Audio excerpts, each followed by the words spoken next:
The song that Lacey and Laura just sang, the words come directly out of Ecclesiastes, except for the last two words, because Pete Seeger was a Unitarian. He added, "A time for peace. I swear it's not too late."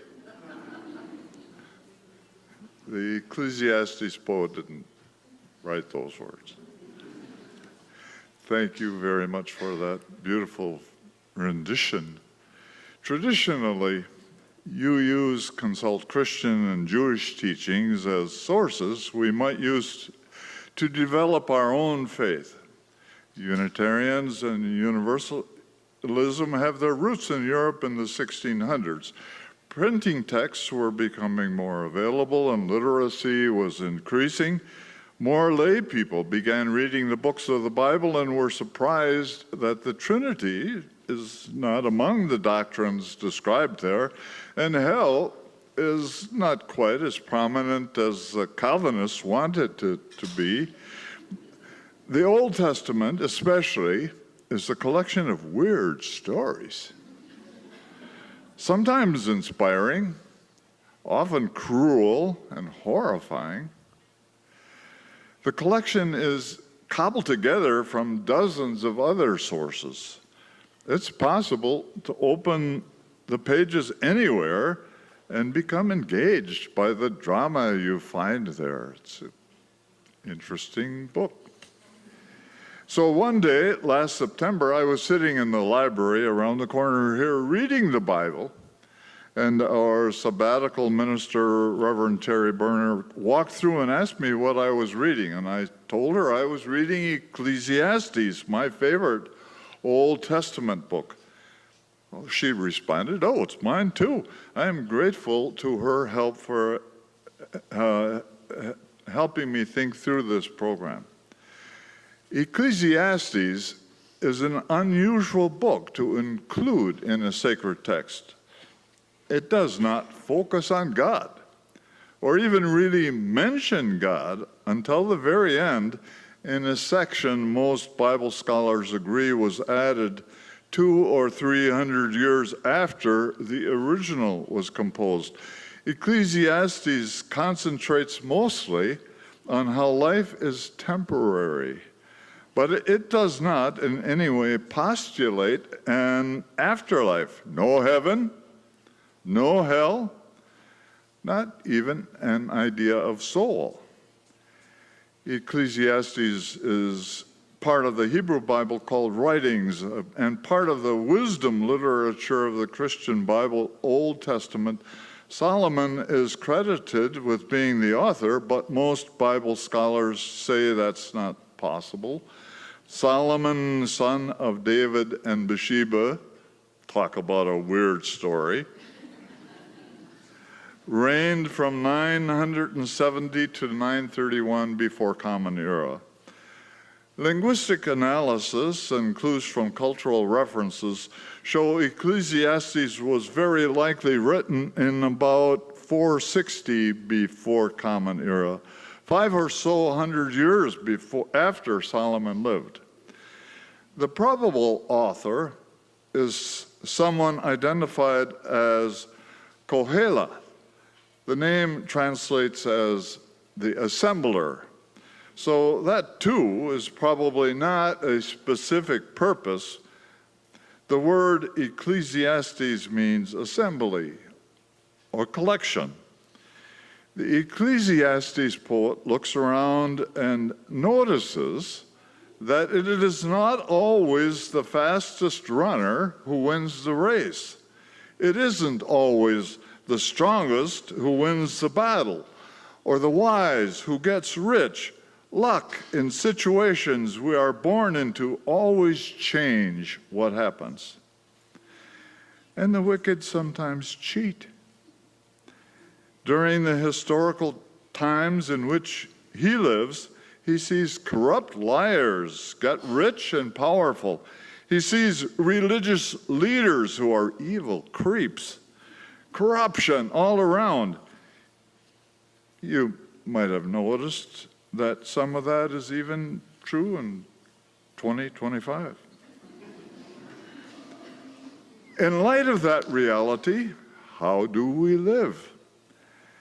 That is the question taken up in Ecclesiastes and the one we will address today. But I hope we can add our own perspective as Unitarians, Universalists. The key word in Ecclesiastes is the Hebrew word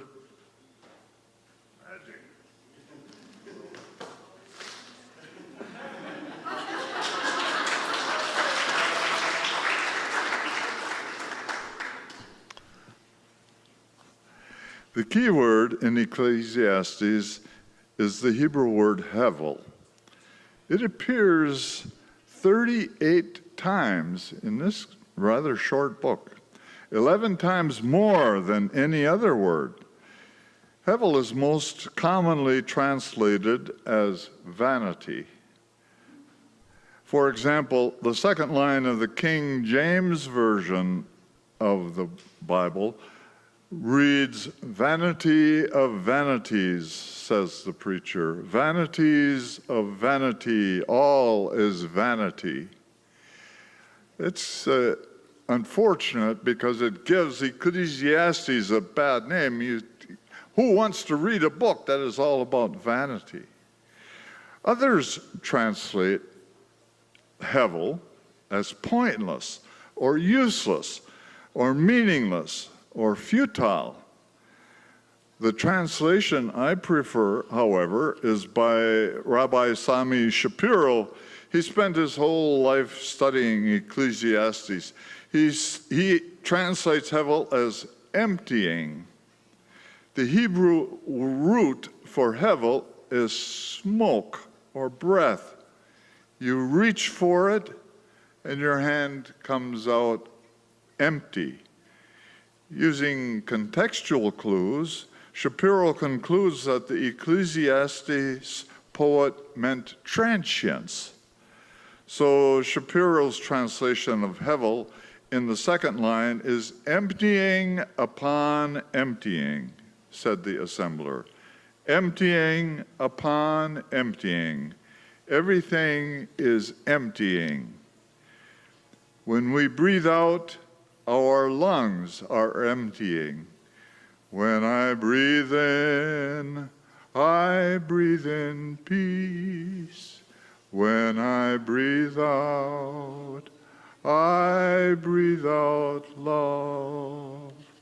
All of us, the people alive here today, all of us will be gone 100 years from now. Filling and emptying, filling and emptying, filling and emptying, filling and emptying. 19 of us who were members of the UUCEC 10 years ago are now no longer living. The pews where they sat were empty, but glorious. More than 19 younger members now take their place, emptying and filling. The Ecclesiastes poet does not use any of the substitute Hebrew words for God. Instead, he uses the word Elohim, a plural form of the gods. Rabbi Shapiro translates it to mean reality, the way things are. To every season, turn, turn, turn. There is a reason. To every season, turn, turn, turn. There is a reason, turn, turn, turn. And a time for every purpose under heaven. To my UU ears, however, this song is too binary. A time to be born, a time to die. Well, what about everything that happens between the two? Yes, everything is hevel, emptying, filling, and emptying, but let's focus a little more on what happens between the two. The Ecclesiastes poet tells us that there are several ways to waste your life. That's kind of fun part of Ecclesiastes. He says, you know, oh, I've got 1,000,000 slaves. No, he actually said 1,000. 100 concubines, but boy, that's not very satisfying. He tells us to not waste your time seeking pleasures, accumulating treasures, working too hard, seeking revenge for personal mistreatment, counting on your descendants to use their inheritance wisely.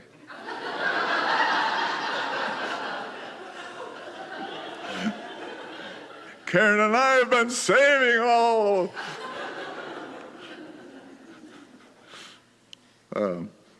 Instead, the Ecclesiastes poet tells us to enjoy our food and drink, love one another, and find work for our hands.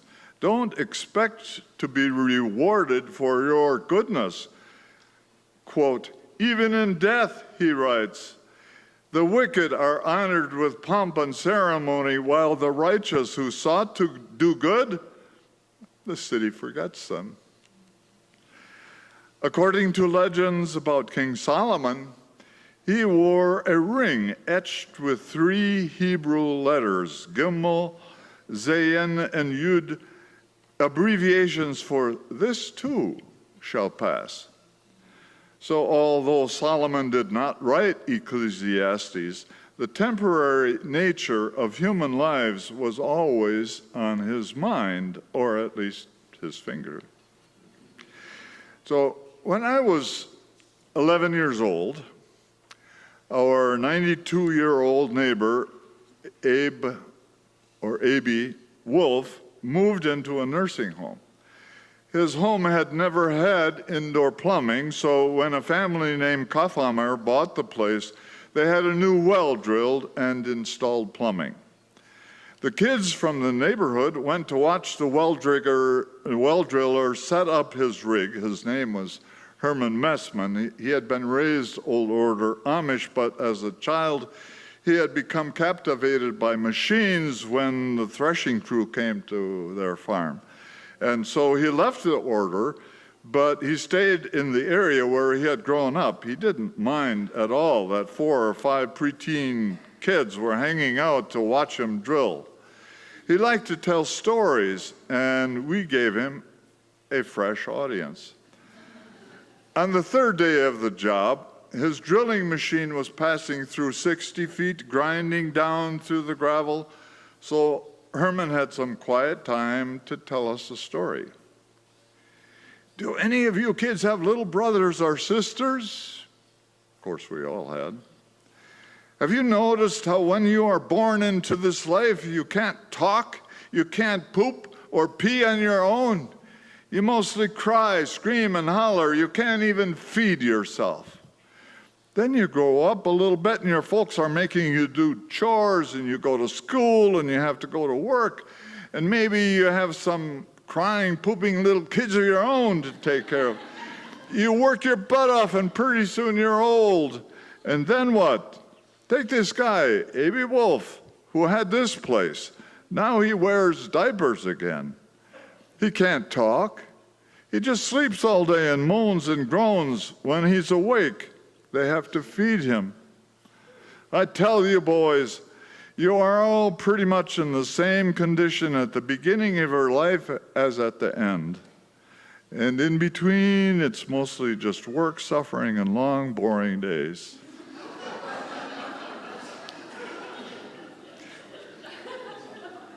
He paused talking for a minute or two. But you know the worst part, he asked. Here he stopped to make some kind of adjustment to his well driller. After 10 minutes, he came back to the grass where we were sitting. But you know the worst part, he asked again. We waited for his answer. Yep. Human life is weeping and wailing front to back, but the worst part, it's too dang short. He modified the dang part there for the sake of his young audience. This is an old story, one you probably have heard somewhere in a Woody Allen movie, maybe, or from an uncle. Question: is there any fate worse than death? Answer: yes, having to live forever. Both the song Lacey and Laura sang and the well-driller story skip over what happens between the two too quickly, I think. As a child attending Holy Rosary Catholic school, I memorized the questions or the answers to questions in the Baltimore Catechism. Maybe some of you did too. Question number 6 was, why did God make us? Why did God make you? More specifically, why did God make you? The answer? God made me to know him, to love him, and to serve him in this world, and to be happy with him forever in heaven. Anybody else have that answer memorized from? Okay, I see at least 3 hands.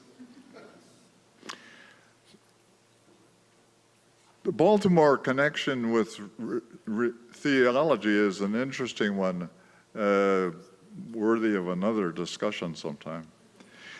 Mathematicians who study probability tell us that given the available egg and sperm just from our parents, the odds of our being born exactly with the DNA we have are about 1 in 400 trillion.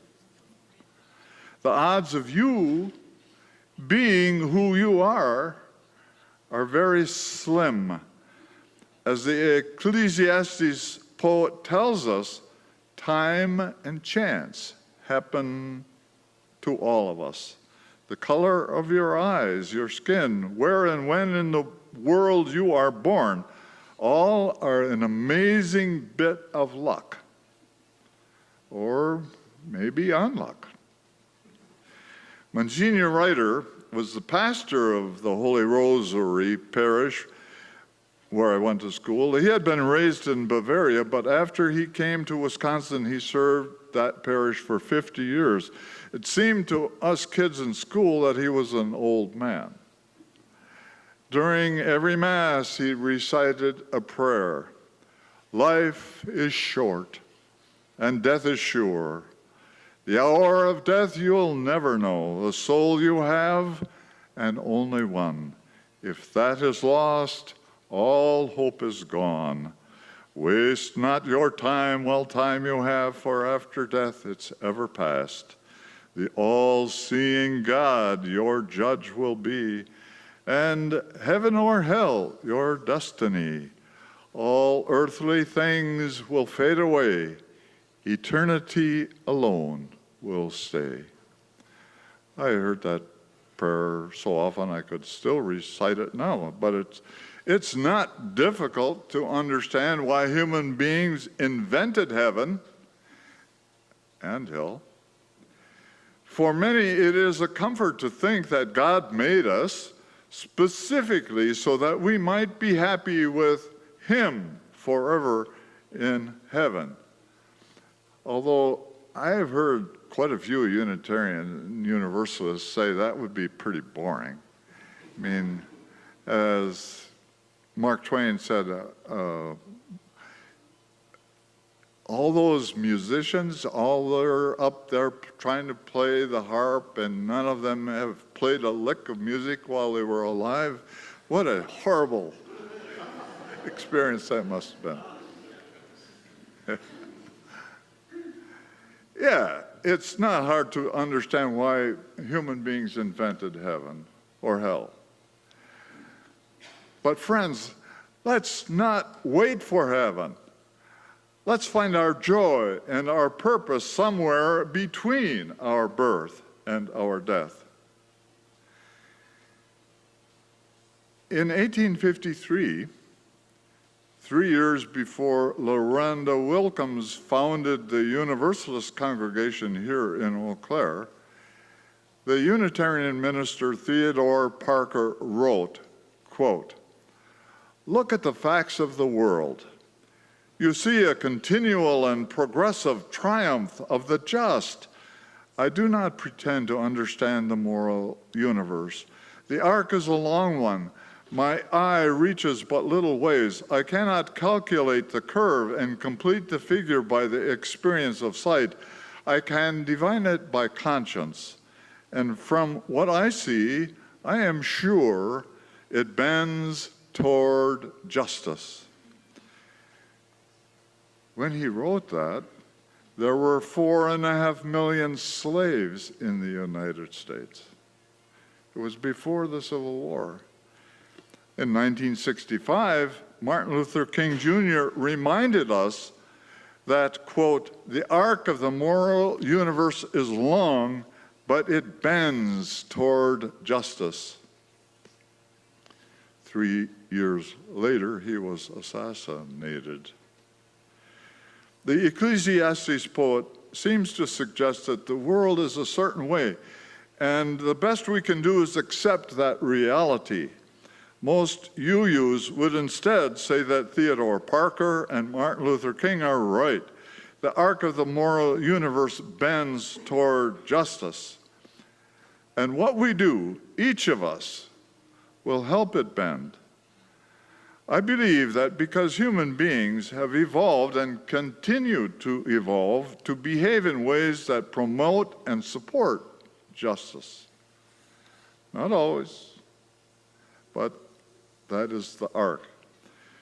Quite a bit of research has been carried out to see if other primates, biologically close relatives of human beings, are likely to behave with empathy.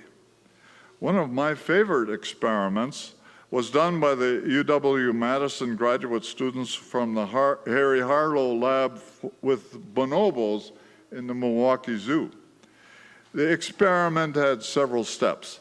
In the first stage, a researcher became acquainted with one member of a bonobo group by talking with them one-on-one for 4 or 5 sessions. The bonobos were alone in the enclosure. They could leave the space at any time, but the entrance was designed so no other bonobo could get in during their interview. The bonobo was separated from the human researcher by bars. During the initial meetings, the researcher held a clipboard in one hand and a pen in the other. They asked the bonobos questions and wrote on their clipboards. So like, "Well, Raymond, how are you doing today?" And the bonobo would speak back to them, presumably, not in English. After 5 meetings, the second stage of the research began. The test bonobos once again were meeting researchers face to face, separated by bars. Then the testing part of the research began. After about a minute of conversation, the researchers dropped their pens into the bonobo cage, just out of reach. They tried to reach the pen to pick it up, but it was out of reach. What do you think the bonobos do? Yeah, 9 times out of 10. The bonobo picks up the pen and offers it back to the researcher. The bonobos see that the researchers need help, and they respond. This experiment was replicated hundreds of times, including with human children between the ages of 5 and 7. And then it was attempted with variations. The results were mostly the same, though the reliability of a return was reduced when the object dropped was a grape.